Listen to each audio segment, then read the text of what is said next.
Panel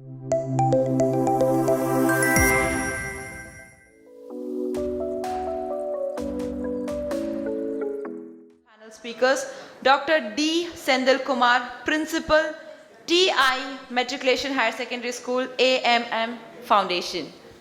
Please come on to the stage, sir. Next, I would like to call upon Dr. R. Meenakshi, Director Academics of Curriculum R&D, Cambridge, PDQ Program Leader, IN 868 Vels Group of Schools. Next, I would like to call upon Dr. A.S. Prabu, EMD, SPK Group of Companies, Chairman, SPK Gems School. Next, Dr. A.V. Mayakkannan, Dean Shri Venkateswara College of Engineering and Technology. Next, I would like to call upon Dr. K. Maran, Director, Sri Sai Ram Institute of Management and Studies. Swetha Balakrishnan, Secretary, Excel Matric Higher Secondary School. So now I would like to give the mic to the mediator, Dr. D. Senthilkumar, Principal of IT Matriculation Higher Secondary School. Good evening to all the learned fraternity of the days and on the days. I deem it a great honor and prestige, a pleasure being a part of this particular plenary session amidst all of you. It's a great honor to be in front of the learned people just in front of me. And the topic for this session will be on National Education Policy 2020.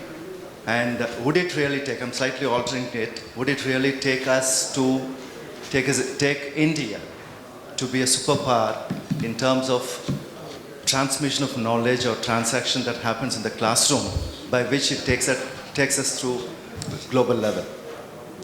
So before I let the forum to respond to some of our reflections, I have a certain thought process because I'm also learning alongside everybody in terms of National Education Policy 2020. So initially, I thought it's an abstract, but I reread the entire aspects of National Education Policy, and the bit of it finally that came into my mind is of course only a kind of a one-liner, which is nothing but the essence is shaping the children in the classroom. Once teachers take care of shaping the young minds in the classroom, down the line 10 years or 20 years, they'll become a global workforce competent with the European countries.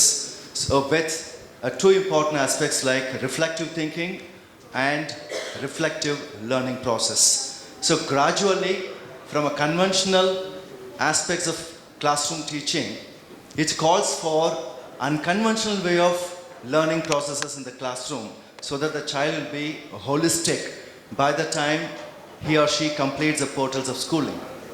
So holistic in terms of learning the various elements of 21st century learning skills like critical thinking, because all through the session, all the panelists, the speakers have been speaking on the 4 C's: critical thinking, problem solving, decision making, communication, then collaboration. So various aspects in the classroom need to happen so that the child will be self-directed rather than being directed by the teachers. So it calls for moving away from the directional teaching from an adult mind to a learner-centric learning process by integrating ICT, at the same time empowering the teachers through various skill sets. And also it calls for integration of art integration, like music, learning subjects through music.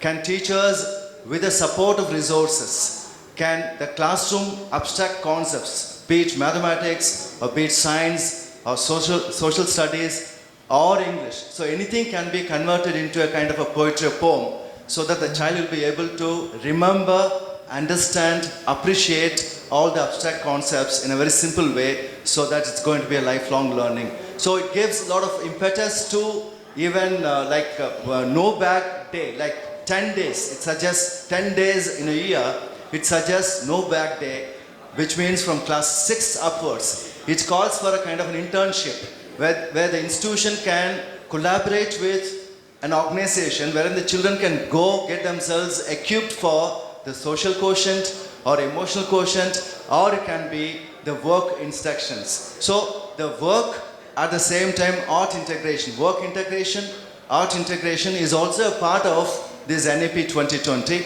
Of course, the elements are really good, but how long will it take for an organization to reach the level that is expected of? And another very important aspect which is supposed to happen in the classroom is do away with the numbers, especially when the report card. I don't know how many of us would really relish when we had received our report card from our class teachers or from our principals, right? Especially in terms of score. So it's called a holistic progress report, wherein the child has to evaluate himself or herself through the year, then the peer has to evaluate, and the teacher has to evaluate, and the parent has to evaluate, and finally a comprehensive report in the form of holistic report card with approaching, meeting and exceeding, where the subjects have been split into various parameters, and the participation of the child in various co-curricular activities split into various parameters, so that the child will be able to read with a lot of interest and preserve his skill sets forever and try to scale up. And another dimension would be like examinations. So examination, the fear of examination, to a certain extent it removes the element of fear, because the mark or the number will become a stumbling block for the child to proceed further, especially in the learning process, because he or he may be targeted in the classroom. If a child is doing exceedingly well, he'll become a target in the classroom. If the child is not doing well in the classroom, he'll also become a target in the classroom. So by and large, this national education policy at the school education level removes to a certain extent the fear of examination by way of bringing in holistic progress card.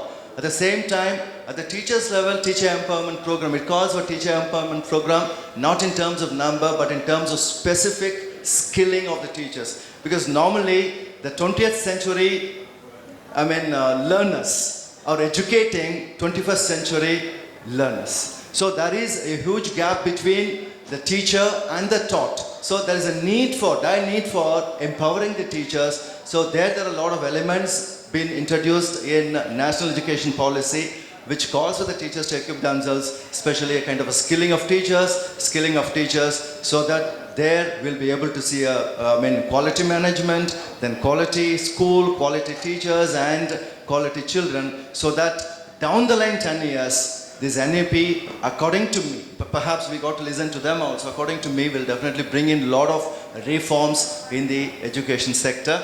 So with this small note, let me introduce the panel members here, the speakers here. We have with us Dr. Meenakshi, Director Academics, Curriculum, Research and Development, Cambridge, and PDQ Program Leader, and she works for Vels Group of Schools. And we have with us Dr. A.S. Prabu and SPK Group of Companies, SPK Gems Schools, Tiruchengodu. And thank you, sir. Thank you, ma'am. And Dr. K.C. John, Dean, Sri Balaji Medical College and Hospital. Then we have with us Dr. A.V. Mayakkannan, is a Dean, Sri Venkateswara College of Engineering and Technology, Tiruchirappalli, Tirupachur, I'm sorry. Yeah, and Dr. Maran, Director, Sri Stairam Institute of Management Studies, Chennai. And we have with us Swetha, Balakrishnan, young entrepreneur, Secretary, Excel Matriculation Higher Secondary School, Chennai. So let me start with Dr. Maran, because he deals with higher education. In fact, when you look at the higher education process, so first of all, let's take the first part of the question, perhaps two aspects I put it, like the key changes in national education policy that we actually anticipate, or rather I put it this way, key changes in education sector that we expect to happen through national education policy 2020. So probably you can take us through the journey of what kind of changes that we would anticipate in the higher education which is supposed to happen, so that the children who in fact complete the college course, because there are a lot of flexibility also been given in the college, like they can break and then again rejoin. So such practices, according to you, would really help children to improve their self-confidence level so that they'll be able to become a wonderful workforce for India. Over to you, sir. Thank you. Respected panelists and my dear friends, good evening to another person here. I think the topic is one of the need of hour. It's a very, very contemporary topic. When you are talking about the education system, not only in education system, the policy is one of the most powerful part of any country, any economical development. Policy only speaking about the country development. It might be a industrial policy or economic policy or financial policy or the banking policy, or all these policies, all your progress, all your development and equipments, the educational policy is one of the powerful part. Without education, without policy and guidelines, we never attain anything in the world. We are in the competitive age. We are in the globalizations, liberalization, as well as the privatizations. When you are in the privatizations, we need to be more focused on quality of education. If you want really sustaining in the quality of the educations, we need to framing very excellent educational policy. That's why the National Education Policy 2020 is one of the major highlights of our Indian economy. Not only for the Indian economy, the Indian empowerment across the world.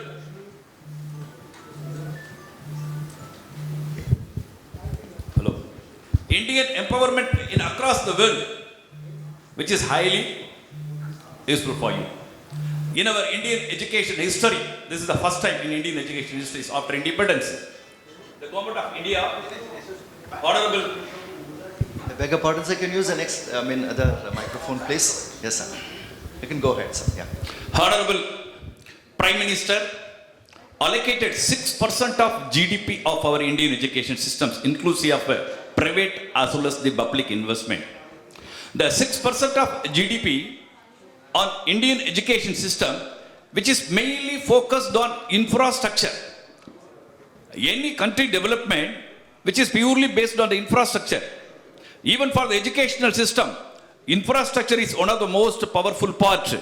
So the 6% of GDP supporting for the infrastructure of almost all the government schools, 6% of GDPs.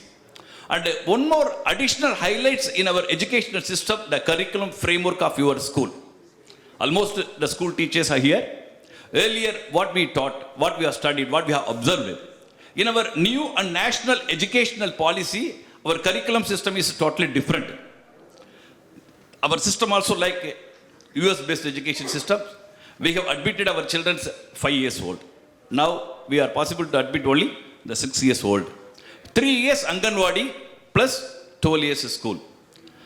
Even I also observed about the Anganwadi systems, the 2 years kids or 3 years kids, how is it possible to go to school? Earlier, when the government of India, the educational department requesting the circulating the rough draft of the educational policy, I have observed the 3 years old kids, how is it possible to reading 3 years Anganwadi? I also objected, how is it possible? But later I think, what happened here? Only the, what do you call here? The metropolitan city, the highly economical backed children, what happened here? Now you are spending for kindergartens, play school, international play schools, 75,000, 1 lakh rupees per annum. Where in this case of socially challenged, economically challenged, geographically challenged. So this kind of kids which are not possible to get such kind of opportunities. So the Anganwadi system is one of the major advantage for the socially and economically backward students and children, which is highly possible to enrich our education system in the global sites. That is called here curriculums, Anganwadi systems. Even the Anganwadi systems, you know that the noon meal schemes, noon meal skills, the various facilities which are provided. Various facilities. Not only in the curriculum, even the curriculum itself, even the schooling, nowadays you people knows about this, your teaching pedagogy. Earlier the teaching pedagogy in your classroom, something one-to-one interactions. Only one way, where in this case of here, the dancing method is there, singing method also, the storytelling method also, the group discussion method also, project-based methoding also, the case discussion, even for schooling, the case discussion method also doing. So there are n number of change in our teaching pedagogy, not only in college, not only in higher education institution, even the schooling itself, teachers used to teach, and empowering of my children's mind to intuit their mind, learning something, earning something. This is happening because of the national education policies. In addition to that, the language is one of the major powerful part. The regional language, your mother tongue. What is the taste of the mother tongue? The people used to admit only in English medium, CBSE or NCERTs. So what we are used for the past 2 decades, 3 decades, we have admitted millions of students in English medium. What is the impact on our research? What is the impact on our technology development? What is the impact of our economy? What is the impact of our currency values? Take for instance, I used to tell, please don't mistake me. You see, the emerging country in the world, Korea. In Korean, the people used to study only the Korean, even up to the research. The Chinese, Mandarins, Japanese. So because of their mother tongue learning, the observations capacity, the analyze capacity, and the design thinking, the critical thinking, the problem solving skills, which is totally different. That's why our honorable prime ministers, the central government, state government used to teach the mother tongue up to 5th standard, preferably extend up to 8th standard. Even for higher education research, you can use the mother tongue. So that's what I'm saying. How many of our students working only for the software industries, how many research, how many patents, how many technology development, what is the current account deficiency, what is the inflation rate, what is the GDP, so everything is based on the educational system. So if teachers are good, the students are good. If teachers are failure, entire society will be failure. This is my concept, everyone concept. So there are n number of change in our school curriculum systems. Even that school curriculum system, the gross enrollment ratio, the government targeted the national education policy gross enrollment ratio by 2035, 100% gross enrollment ratio. 2 crores children back to the school. The 2 crores children back to the school in the sense, Noor Mill schemes and various incentives, benefits and various motivational aspects, the 2 crores children again back to the school. This is the main agenda of our school education systems. When you are coming to the higher educational system, 3.5 crores new additional seats will be created by the higher educational institutions in India. 3.5 crores in the sense what earlier used study, computing science, information technology, now artificial intelligence and machine learning. IoT is also there, mechanical automation also there. There are n number of new or innovative based programs which are introduced by the government of India. That's why the 3.5 crores new seats which is created by the Ministry of Higher Education. In addition to that, one of the major highlights of our higher education system, the gross enrollment ratio for higher education at present only 28%, maybe a 29%. As per the national educational policies, what they are insisting, by 2030, at least you could reach 50 or 51%. But the Tamil Nadu already reached. That story is something different. When you are interpreted, when you are analyzed something, we may discuss something different. So there are n number of highlights. Even in our education systems, multidisciplinary education is one of the most powerful part. The multidisciplinary educations. Even the people used to sit comfortably on your chair. When you are sitting comfortably, this is not only because of the design engineer. The mechanical engineers, material science, architectures, chemical engineering. There are n number of the engineering based, the different discipline engineers were combined together to produce such a comfortable chair for you. So the interdisciplinary education is always highlight of you. At the same time, the multiple exist and entry is one of the most powerful part. But my observations as an educationalist, when you are monitoring the students or the college, the day-to-day, the dropout student, 1% or 2%, even the dropout only for their lagging in educations. unable to continue observation power and something. But the government what? Facilitated. When you are discontinued in the first year, you are eligible to attain the certification program in electrical engineering, or certification program from automation engineering, or certification programs in IoTs like that. But the students might be discontinued in the second year. You might be what? Get advanced diploma. When students discontinue in the third year, you may eligible to obtain the diploma for 4 years programs. So these are all the various facilities which are there for the students' multiple exit and entry systems. Even that multidisciplinary educations, people used to taught only robotics. Now every students wanted to do only artificial intelligence and machine learning or the data science. How many of you really worried about your values, the human educations, the human values, emotional intelligence, the leadership, personality development, legal system? The legal aspects are very, very important. You must understand the consumerism. You must understand the Consumer Act. Where is the possible? So that's what the education systems introduce, the multidisciplinary education system. Even the medicine students do the law. The medicine students do the artificial intelligence. So the artificial intelligence is one of the most powerful part, importance for the doctors, doctor practitioners. The AI play a vital role in different sectors, not only for the computing or technologies or automations. AI play a vital role in banking sector, the tourism industries or agricultural industries or the banking sector, wherever you go, healthcare sector. So this is the way of empowering our higher education system, the national education policy, insisting of every individual mind in India. Unless otherwise, we never change anything. The national education policy, after 35 years, the government of India introduced the national education policies. So with this, I can finish. Thank you very much. Thank you. Yeah, in fact, in a nutshell, this is what I understand, because since my basic, primary subject is biology. In fact, some of you might be teaching biology also, or would have learned biology.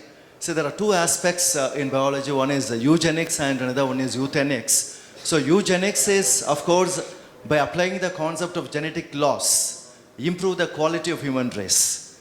And most of the European countries, of course, they started doing that. They have quite a lot of genetic counseling centers, so that they can believe in producing quality human race. But the country like India, which is of course catching up with the European countries with all aspects, we follow euthenics by improving the infrastructural facilities, by improving the quality of living. Thereby we actually improve the quality of human race. So somewhere this national education policy in fact support the euthenics by improving the quality of living. Thereby you will improve the quality of human race and provide good education at the foundation level. And you also in fact touched upon the GDP being in fact concentrated by the government, and 5+3+3+4, that is formative, then preparatory, then middle school and higher secondary. And perhaps you are also strongly supporting that this system would to such an extent by and large will help the children for future ready. Right? So thank you very much, sir, for those wonderful points. We'll come back to you if time permits. Now let me change gears to the young entrepreneur, Swetha. Probably let me read the question as it is. Before I go into the question, I have certain reflections on this technology, because we're going to take questions on technology. Technology integration in education presents opportunities for improving access to education, right? Then facilities for collaboration, communication. Of course, again, it's integrated with holistic development of the child. And perhaps it speaks about how efficient are we in using the technology. So my question to you would be like, would you like to shift gears and say us mostly on the role of technology interspersed in teaching learning process in the context of NEP 2020? So how far the technology is going to help us in the context of NEP to take children and of course the students of the college to take the nation to the higher level after they get themselves equipped in terms of the skills. Yes, over to you, Swetha. Thank you, sir. So first of all, before elaborating about the technology, and I won't take much of your time because already we have paucity of time. So why NEP 2020 was introduced? So if you see, we have an NEP in 1986, and mind you, and the internet in India was introduced only in the 1995, and we have 1G, 2G, 3G, 4G from 2000s. And our NEP 1986 did not accommodate the disruptive effect of the internet and as well as the sister technologies like AI, cloud computing, etc. in our school education as well as in the higher education. So mostly NEP 2020 was introduced to accommodate the effects of the disruptive technology and as well as to provide a tech-driven workforce which actually answers the question of employability. And second thing, India, everyone actually, to be in words of Prime Minister Modi, he says that world is looking at India and it is real because India has a youthful asset, and by 2041, 60% of the population in our country will be in the working age group of 20 to 59 years. And so our window of demographic dividend, that opportunity is closing down. It's very narrow. So by 2041 it will close. It started in 2005 and it's closing at 2041. And we have exactly 20 years more. And that is where NEP 2020 comes into play. And even if you have read the 66-page policy document, it also says that NEP 2020 is valid for 20 years. So the next 20 years. So coming back to the use of technology and technology integration, how NEP 2020 envisions the use of technology in education is it envisions the formation of an autonomous body like a new educational technology forum, NETF, which plays a bridge between the educational technology innovators and the schools and higher education institutions. So it provides evidence-based advice which we need. Okay, we are all, we know that we need technology to provide education, but everyone will know in the last 2 years in the COVID, we were all dumbstruck, how to shift from traditional teaching to online teaching. So there we need a helping hand, like who has to advise us what is the next step. So that is where this NETF, National Educational Technology Forum, comes into place. It gives evidence-based advice to the school leadership and as well as the college leadership, both central and state governments, on how to make a decision based on the technological interventions. And as well as NETF has a role to take inputs from researchers, international research collaborations, and give us inputs on technology collaborations in educational technology through workshops and seminars. And to be very brief, where and all the educational technology can be used. And I think I have got so many inputs and ideas after coming to the seminar. Like we have Extra Edge. So in Extra Edge we have an, this admissions. Admissions was kind of a traditional, right? And now with this, after COVID, now in admissions also has become automated. Attendance, school administration, planning, everything has gone to automation, and everyone, most of the schools will be on the transition mode, right? And second thing, assessments. Mostly we would have faced so many challenges, like how to create assessments during the COVID. And even if there were assessments, whether my students are doing it ethically or not. Okay, and whether the real learning is happening. Even we used to conduct the tests or assessments during our COVID, during online classes, but we were very kind of skeptical that whether real learning is happening or not. And second thing is teaching learning. So many schools would have now have a library of ICT resources, okay, after COVID, and it would have been much more engaging for the students. So, and then, yes, and also NEP 2020 envisions the, schools and as well as colleges to collaborate with the institutional and non-institutional stakeholders to give training. But the challenge lies there into, how to integrate, for example, AI and other skill sets with respect to the, normal teaching. That is where the challenges lie, and there are many other opportunities also. That's well said, and in fact, there are two important points, which is of course, close to our heart, and we've been hearing or listening to. Like one is, of course, it's quite heartening to know that the workforce of India down the line 10 years, so we'll have the youngest generation when compared to other nations. Like the average age of Indians would be around 25 to 30 or perhaps 20 to 25. By the time we had reached 2030, so other nations would be aging. So it's a big advantage for India to scale up at the international arena with the kind of skilling that's going to happen through NEP 2020. And you had in fact talked about the empowerment of the leadership. So it reminds me of Mother Teresa, in fact, in one of her teachings. She was talking about the leadership role of a leader. I just wanted to, though it is a little digression, I thought I'll share it with you because it's very close to my heart. Like a leader, how a leader has to be. Like leading from front, leading from back, leading from side, leading in presence, leading in absence, and leading in image. So this is what is expected of a leader. And as leaders, how many times did we actually come out of the school or come out of the college and allow the other individuals to take care of the institution, so that's a real empowerment which is going to happen apart from the technology, right? So it's a wonderful point that you brought it out, and thank you very much for opening up some of the faculties of my brain, right, at this point in time. So now again I'll come back to you. Now let me move on to, Dr. Meenakshi ma'am. Straight away going to the question.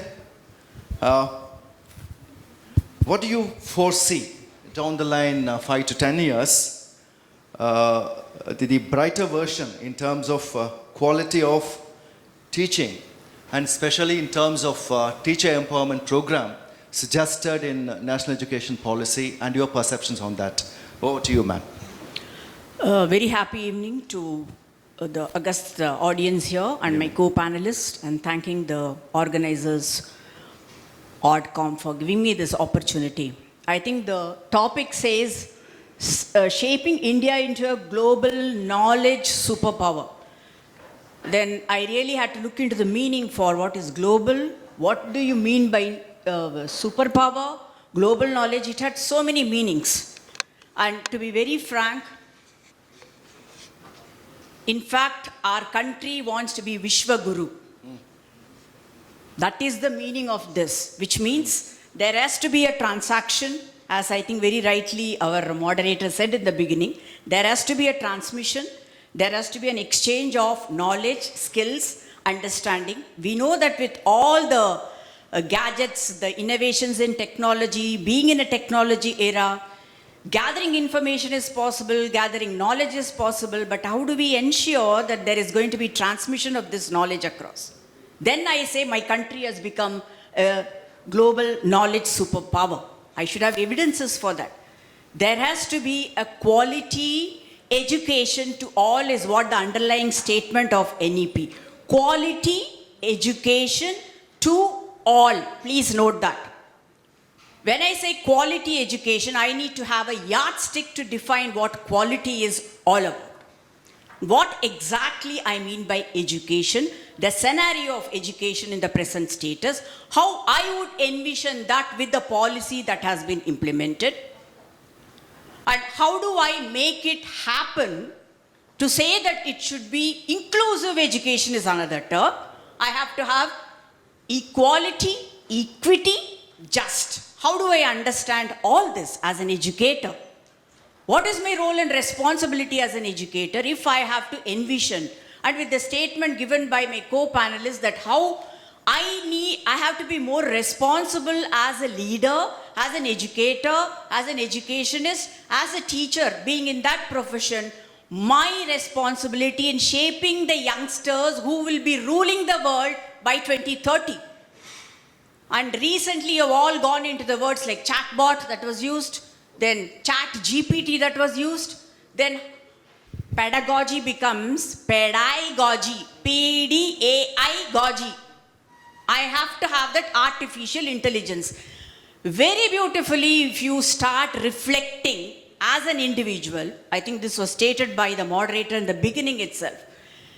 Being a country with huge population and the rural-urban divide being very, very huge, let us not say things are going to be impossible, but then as an individual, as a responsible citizen, as a responsible leader, if I were to look at education from all the domains of knowledge, it can be cultural, it can be political, it can be human, it can be social, it can be economical, and then comes the education, which plays a very pivotal role. And understanding this, in providing a quality education, much depends on the teacher who goes and stands and says, and the teacher is no longer a teacher.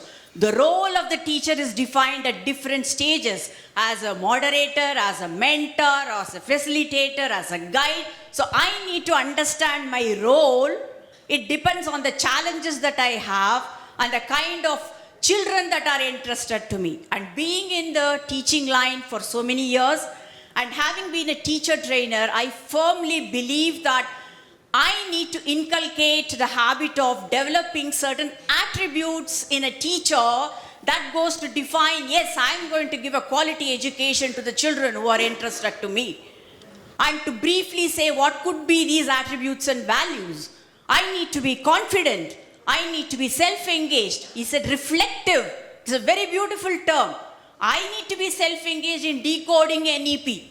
I don't have to be waiting for somebody to say, you have an art integration, you have a music integration, you bring in transdisciplinary, you bring in integrated. No way. Don't wait for anybody. Be a proactive leader, proactive individual. Teach your children to be proactive. They become your teachers at one stage. Learn all the technology from them. Use technology to aid in a faster learning.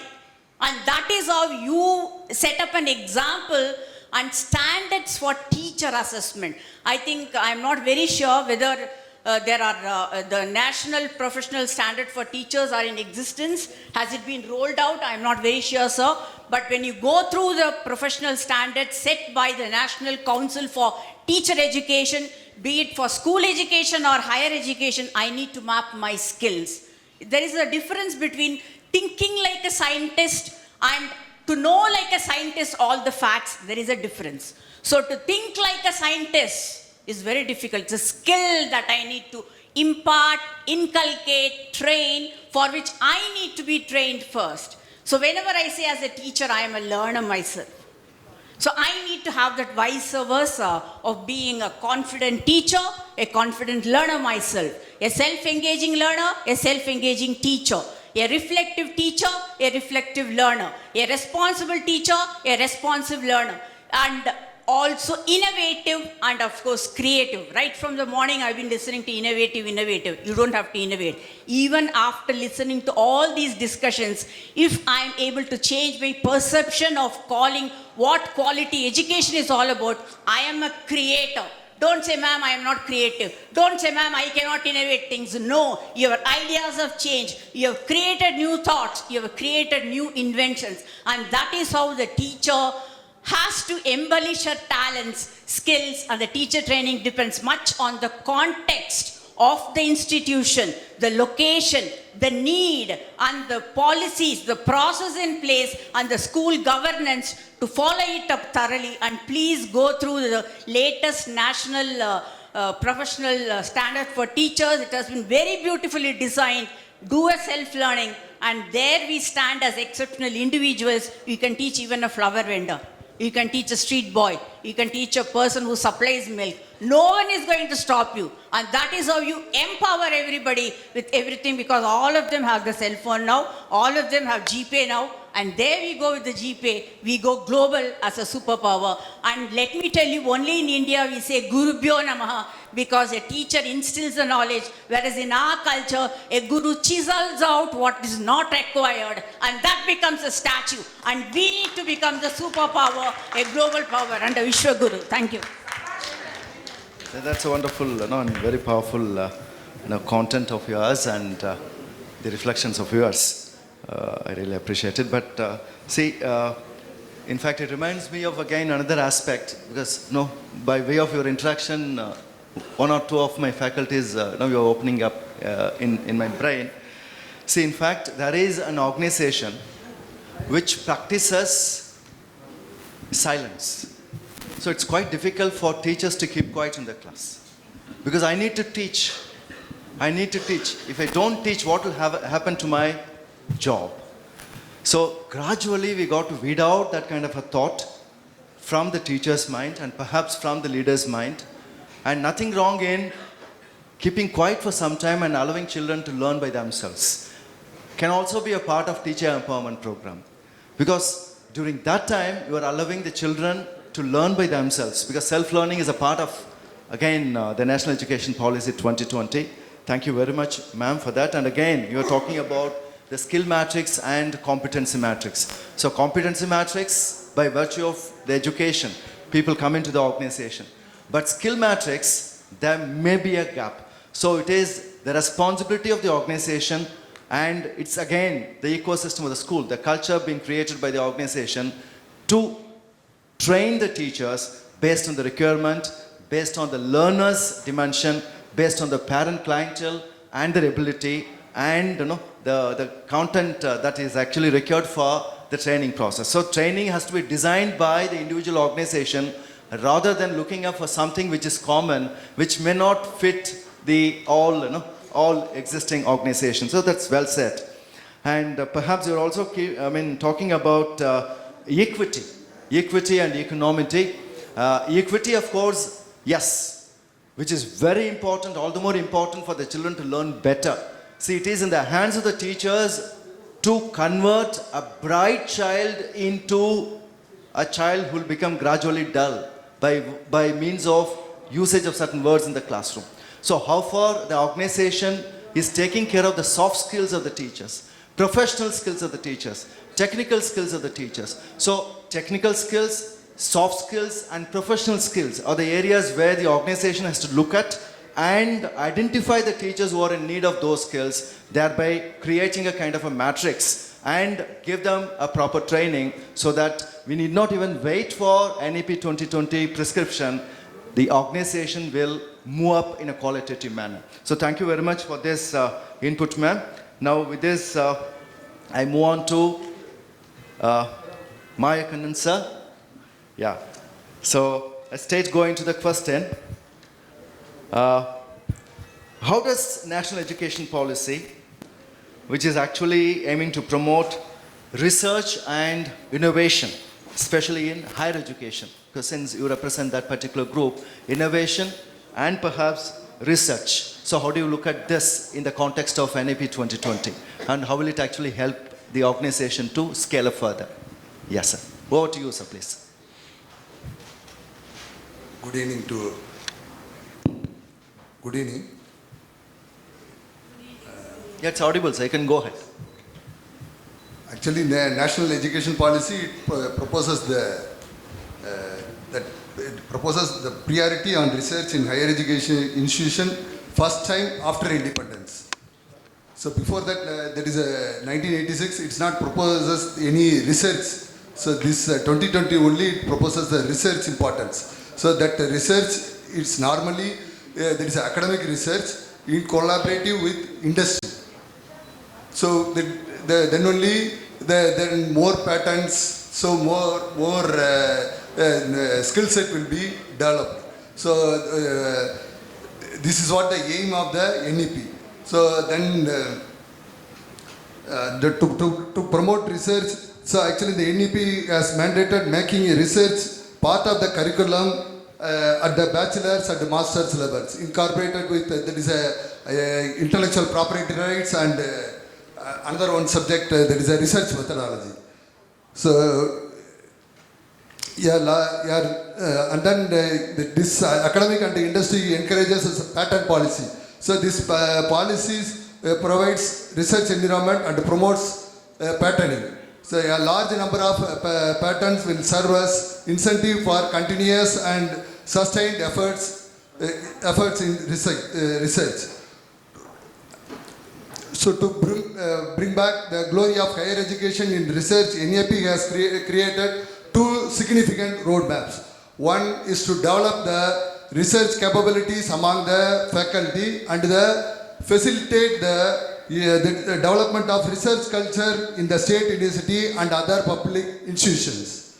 The second one is to seed and fund peer-reviewed research studies with the establishment of National Research Foundation, that is NRF.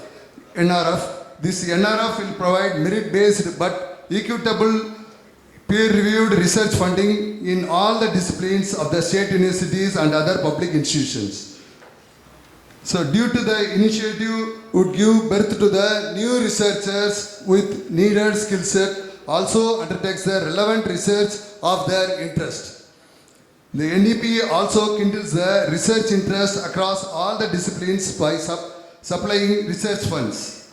The NRF can also solve most of the problems associated with the process of research funding by putting transparent selection procedures in place. So moreover, that there is a NEP, it supposed research, provided it has two challenges mainly. One is multidisciplinary research and another one is the funding. So normally there is a NEP only encourages to do the multidisciplinary and there is a interdisciplinary research. So how it is means there is a multidisciplinary institution will be created in each district through NEP only. And then the funding. So in the funding, there is a earlier academic research, there is no funding allocated. So now only there is NEP only, it's going to, there is through NRF, so it's going to funding the academic research. So this is one of the challenges. And then opportunity wise, we can choose again on two things. So it's going to create, there is a multidisciplinary and interdisciplinary research, it encourages. So simultaneously, it's going to create more patterns. So the more there is a large number of patterns comes, so automatically, so more startups will come. So more startups, it's going to create the there is a research. It is a substantial research. Because of that, so the development rate comes fast. So this is what my Thank you very much, sir, for this insight into innovation and research in higher education. But in a very simple way, is it audible now? Thank you very much, sir, for your reflection on this innovation and research, especially in higher education, which is expected of NEP 2020. And in a very simple way, I understand this research work. Probably we could also try it out at the school education level, because he talks about multidisciplinary and interdisciplinary. But at the school level, even a teacher can take a small research work, which is again a kind of an innovation or creativity. So innovation, to innovate is a kind of a thought process, it's a thinking process. And creativity is again the action. So when you combine both innovation and creativity and document it, so there it becomes a kind of a action research, because it does not expect any kind of result towards the end. But you got to consciously see whether you in fact get a kind of a desired aspect from the students. And at the higher level, even children also can take up a small research work and do it. Even a project work that's done at the school level is considered to be a kind of research. And he talks about the interdisciplinary research work and the innovation activity and the kind of expectation of NEP 2020 at the college level. So thank you very much for your input, sir. We'll come back to you on this. Now let me shift gears to John on this particular aspect.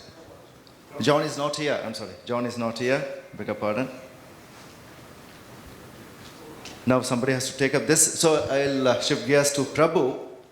NEP 2020, which aims to transform the education system in India. One of the key features of this policy to promote interdisciplinary learning and perhaps collaboration among the students and perhaps the teachers or faculty members. So I would like to, in fact, we would like to know from you in what ways this NEP 2020 will help achieve this objective, and what are the challenges that need to be addressed in implementing this effectively or efficiently. So perhaps over to you, sir. Good evening. I'm very humble to be in this stage because I'm not belongs to any part of teaching or not even a top class student. I'm just a second generation family business owner. I'm a lost bencher, had arrears in engineering, completed 4 degrees using my mom and dad's money, came back from India, had an arranged marriage and took over the family business and, trying to convert my family business into something new. And so, we own real estate, construction. We are into industry R&D. I am myself an investor, and we are running our own family business, family school. So what NEP have taught me in my life and what is going to be the future, I put it in a very short way, that's very easier. When it comes to school, it's interdisciplinary skill. When it comes to college, it's multidisciplinary skill, right? The one instrument I was taught about in 6th standard was vernier caliper. I never used it in my life. I don't know why I studied that.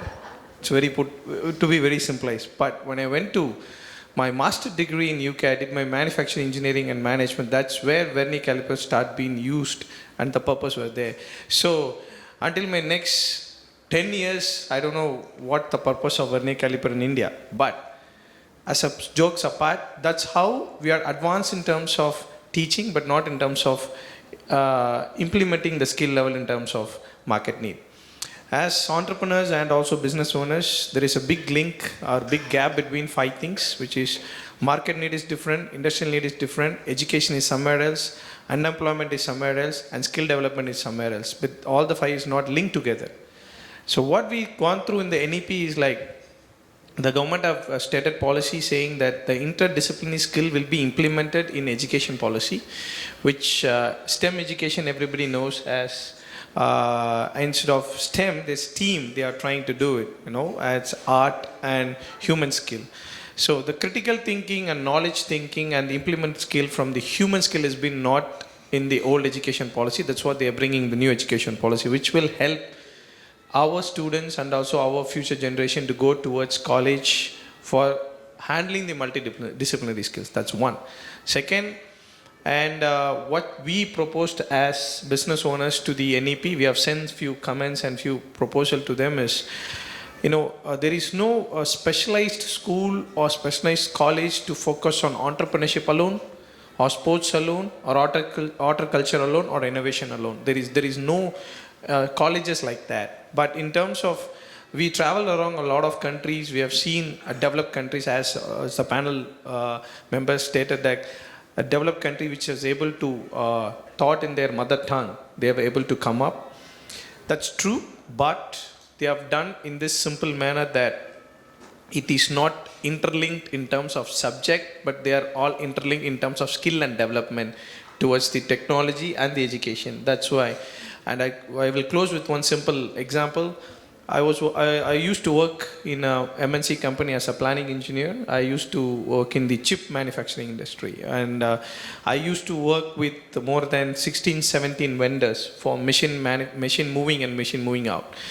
So the different culture between 4 countries I just laid down, American, Australian, Japanese, and Indians, right? So American, when we have a discussion on the table, if there is a problem, they say, let's have a break. We'll come back tomorrow and we'll finish it off. That is what American does. Let's go to Australian. If there is a problem on the table, let's have a break. We'll come back 1 hour later, we finish on the table, right? You go to, Japanese or, Chinese, if there is a problem on the table, you finish that problem, then you go to have a break. When it comes to Indian, let's see what other people think of, and we both smart, and we bring it all people together, and we do a smart work. That's good. But smart work, we were able to survive for the past 70 years, but we want to survive for the next 30, 70, 50 years. Smart works won't help. We need skill development. And NEP is very good in terms of elaborating the policy. Unfortunately, due to COVID, they are not able to implement it. I think if I state this particular statement, it's going to be a political issue, because they will wait until 2024 election, then they will implement the policy. So that's what they're going to do, this government, so that they won't lose any seats in any other state.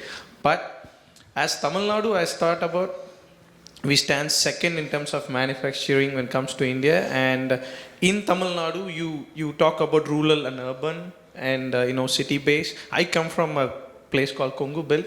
We contribute around 42% of GDP to Tamil Nadu, but most of the skill-based education is not happening over there, but most of the education-based is happening over there. But still we contribute to GDP because the industries which is there, they are doing innovation and invention or upgrading their skill by collaborating with other countries. So, and last example is, everybody knows about Milky Mist, this paneer.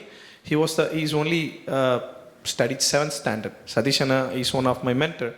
And he's the first person in India to bring paneer automatic cutting technology to India. He's the only first person in Tamil Nadu, first person in India. And he's only studied 7th standard, right? But why he went to Holland or Germany to bring the technology? Because that technology or patent rights are not available or not practiced in India. So NEP is trying to focus towards that. And I think we are going towards a very good future towards it. And thank you for your time. Yeah. So thank you very much, Prabu. It's a wonderful thought of yours. And perhaps towards, before we could close and take questions from the audience, probably one-liner reflection from each one of you, perhaps whomsoever is representing school education, whomsoever is representing higher education. Just one-liner, the implications of the implementation of NEP 2020 down the line 10 years. What do you actually foresee as a kind of a forecast? Over to you, ma'am. Mine would be a simple statement of attempting to do all, learning, enjoy and accomplish. Give that, don't delimit on anything, enjoy and accomplish, let there be no limitations, and don't delimit yourselves. Fantastic, fantastic, yeah. I just want to highlight about one drawback in the NEP is that they talk about school education and higher education, but they have not talked about how the teachers to be trained to implement and adapt. It is not been there. Yeah, they are talking about. I heard that it's a kind of an individual. Yeah, that's the thing. But the system in the developed country is the country and the government is actually placing the policy to the training method also. So they have not come up with that, but we have recommended. Yeah. And regarding the standards for teacher training, as he was saying, since I am also a Cambridge teacher trainer, I find that there are set standards, teacher standards, which are embedded in the quality teacher training, and it envisages on many facets of NEP. It becomes easier to decode, whereas in our country, though there are specifications on teacher standards, it doesn't say how you need to approach. There is no distinct methodology and there are no set, of course it's very beautifully drawn on 4 distinct domains this time, but when you implement it, there has to be a guideline on approaches, exploring, teaching, learning, execution. Then it's something like Cole's experiential cycle. Anything you experience, learn from mistakes, reflect and recorrect and redo. And that is what is required even in any profession for that matter. And shadow teaching is missing here. Skill sets and shadow teaching, that we totally miss. Bring in a goldsmith into a class, bring in some ordinary person who mends the cycle chain. Why don't we bring him and teach the children that? Parts of a cycle we teach, but we don't attempt to have that skill set brought in. If there is a where there is a will, there is a way. So it doesn't really say you need to have. Thank you so much. Mayakkannan sir, what is your one-liner reflection? No. Yes. Yeah, There is an area is higher education research. Definitely that it's all depends upon the budgetary allocation of funding. Yeah. So then only it can be implemented successfully. Okay. And then another one, NRF, I am thinking, I have the doubts, there is even the single institution, how it's going to, there is a funding there. So many distinctive research areas are there. So I have the doubt. So you consider Thank that as a you. challenge? Yes. Yeah. Perhaps sir, over to you. I think my observations only the teachers. If teachers do something, anything will change. You never believe the technology. You never believe technology or policy or anything. Even a 1 hour classrooms, the teachers play a vital role in different dimensions in terms of the role play. You might be a leader, you might be a politician, you might be a father, you might be an economist, you might be a lawyer, you might be a ethical value educator for the students, which is really very, very important. That's why the teacher's role is very, very important. So I believe, I used to force my teachers to learning pedagogy, upgrading your skills, updating your knowledge. If you are failure to update your knowledge, you will be outdated. My experience as a teacher, any teachers, if you are appointed as a teacher, might be at 21 years or 22 years to 23 years old. So the matter of 22, the first year of experience, second year of experience, which is not possible to capable, which is not possible to enhancing the teaching pedagogy, the classrooms management, or administrating the students, where slowly you can learn, you can understanding the situations, understanding the student's mind, observing the classrooms, we need to improve our capability. Yeah, well said, sir. Perhaps. Only the teacher's role is very, very important, sir. So The teacher's only a solution for the country development. Thank you. So any number of changes, of course, unless there is a growth mindset in the minds of teachers, perhaps any kind of policies or framework may not change anything. So that's wonderful thought of yours. So the internal ecosystem, at the same time the mindset and the growth mindset has to be there, especially in the minds of teachers to improve upon, so that they'll be able to engage with the children and prepare them for future. Yes, Swetha, over to you, a kind of a one-liner Yes, with sir. respect to NEP 2020 and its implications. Yeah, so according to me, the one-liner about NEP 2020 is it teaches about real learning, and there is real choice, and as well as there is real assessment. And moreover, as I went through the pages of NEP 2020, I feel that NEP teaches us that failure is not the end point, it's not the destination, it's not the full stop, rather it is the beginning of the next journey. And this is what, even I am a 20th century learner, so where we were forced to, there was so much pressure on us, this is the full end, this is the end, if you don't perform, you will be perished or whatever things. But even in NEP, the board exams, it's conducted twice in a year to provide an opportunity, and that too, it doesn't pressurize you on high technology skills and all, it teaches you, it assesses you on basic skills. So I think NEP 2020 gives a new meaning to life, and how do you live life beyond the system of failures, etc. Thank you. Perhaps it looks like a kind of a concluding remarks which have been done by the entire speakers. And over to the audience to questions. Yes, sir, please.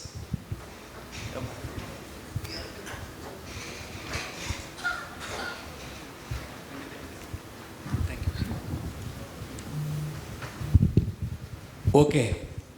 So all these panel members are unanimously proposing new education policy for shaping India into global knowledge superpower. But there is a state barriers to implement this NS. What is your opinion? Suppose if in Tamil Nadu is not able to implement the NEP, what will happen? Or any other way?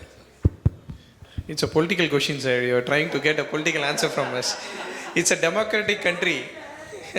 It's a democratic country. I'll tell you, there is one statement already in the NEP. They said the state government can select their own publication and in their own language. They have stated something. It's going to be a debatable. If they are not going to follow the NEP, right, and forcibly they're going to be made it to follow it in a couple of years. That's going to happen. They're going to like it or don't like it. It's mandatory. They'll make it mandatory.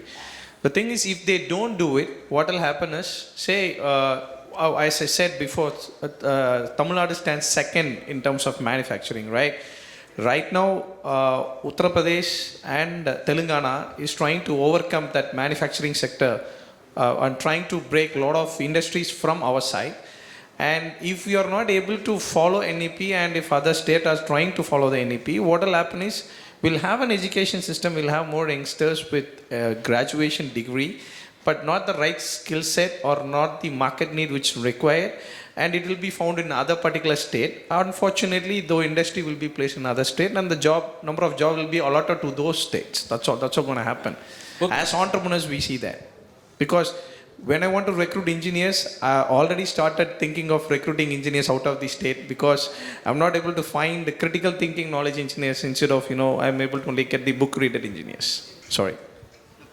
Perhaps I would also add on to the thought of his, any number of education policies, of course, right from Mudaliar policy, and then, see, there are a number of policies been brought in. But ultimately, the internal ecosystem, as she was saying, that once the organization decides to innovate and being creative, nothing is stoppable. So even without any kind of a policy, we can ourselves have our own mechanism internally so that the excellence will be, of course, ours. Is there any chance of circumventing the supposed state's opposes? Yes, the education institute can circumvent and do it straight away. Take it up, pardon? Sorry, what Circumvent. Circumvent. No, you wanted to. No, your question is. Yes, suppose Tamil Nadu state is strongly opposing NEP. Okay. If the educationists want to. Sir, I think just I would like to answer your questions. Yes. I think Tamil Nadu is not against the NEP. They are not. I think what happened now, the forenoon, I think the morning breakfast scheme. The morning breakfast schemes already implemented, which They is make part it very of short, sir, national please. education policies. And one more thing, what happened here, I think we belongs to Tamil Nadu. We know the state educations, the school education's concurrence is more important. We should abide the regulations of the education system. The act is more important. So in this concurrence even, I would like to tell one small example, my dear friends. In Chennai, CBSE school students, you might be success. Now the CBSE school, what developing like mushroom across Tamil Nadu, even the rural students. Is it possible to succeed that CBSE students in Tirunelveli district or Tanjavur district? So that there's Are they of course, capable a big, with kind the of a Chennai debate. student? And perhaps, It's not sir, possible. I would request you to make Wherever it very you go, short the problems because of the teachers. and then wrap it up. Even and- the syllabus is somewhat different. Nothing is different. Yeah. So that's Even well our said. students And become a doctor, in fact, for civil paucity of servant, time, whoever may be. we are Only in because of fact, the teacher. in Thank you, fact, sir. we are wrapping up the session. And your reflections are really good. Perhaps we'll take it up later, sir, because I got the, a kind of, yes, sir, please. Appeal is, since appears to be more having schools and other things, an appeal is that make the student, I'm talking about school students, base, mathematics and physics strong. Yeah, very true. Well said. Well said, yes. Because they are skill-related subjects, yes. Another answer for the gentleman, Yeah. Dr. Prabu. Prabhu. Good amount of teachers are available. Okay. Please make a note for that. Thank you, sir. Sir. 65. Good amount of teachers are available. Pay them well. Yeah. So thank you very much with that. So with that note, we are wrapping up the session. Thank you very much, panelists. You are really wonderful. And perhaps I'll thank Chandan for having given us a wonderful opportunity, ArdorComm. And for paucity of time, of course, we are stopping out. We'll just take. This is going to be one last question, sir. Yeah, please. Thank you so much. I mean, this is not going to be personal or political. It's going to be for the whole of the nation. What the NEP should propose to do in the future editions, according to me, is consider the vast wealth of Indian knowledge systems. Number one, like we have a vast wealth of knowledge right from, like a few tens of thousands of years BC. For example, if you go to Attirambakam, which is north of Pundi Lake, people have lived there 1.5 million years back. And we know what has been happening historically. Number one, we need to incorporate, integrate, as well as kind of include for the inclusive growth, Indian knowledge systems, number one. And as we are moving from an individual model to an institutional model to a corporate model to an enterprise model, enterprise is the watchword, number two. And number three, what according to me is very important for the school leadership or college leadership or say national leadership or industrial leadership is the migration from transactional to transformational leadership. Thank you, sir. Well said. Thank you very much, So sir. where Thank you we very much need for to that move note, yeah. from transactional to transformational leadership. And thank you, it was a very vibrant session. Thank you so much. Thank you very much, sir. Thank you very much. Thank you very much, speakers and everybody here. I should thank Chandan for this wonderful opportunity. ArdorComm, you're really wonderful. Thank you very much. Yeah, thank you so much. I think this was the longest panel session and the last panel session anyways. So yes, I would like to call upon Mr. Chandan Anand sir onto the stage to felicitate all the panel members who are here. Okay. Justice given to the last session. Yeah. Okay, so we are starting with Dr. D. Senthilkumar.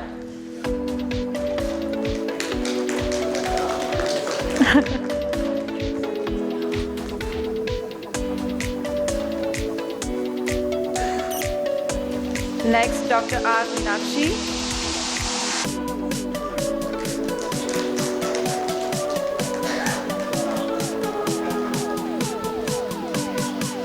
Dr. A. S. Prabu.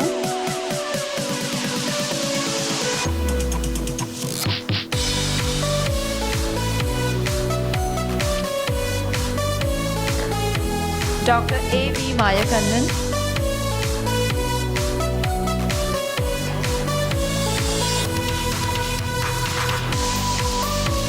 Dr. K. Maran.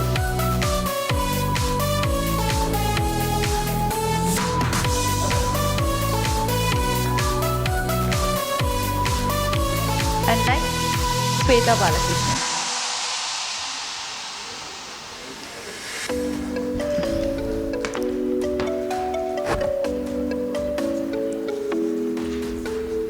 Yeah, thank you. We'll take a group picture.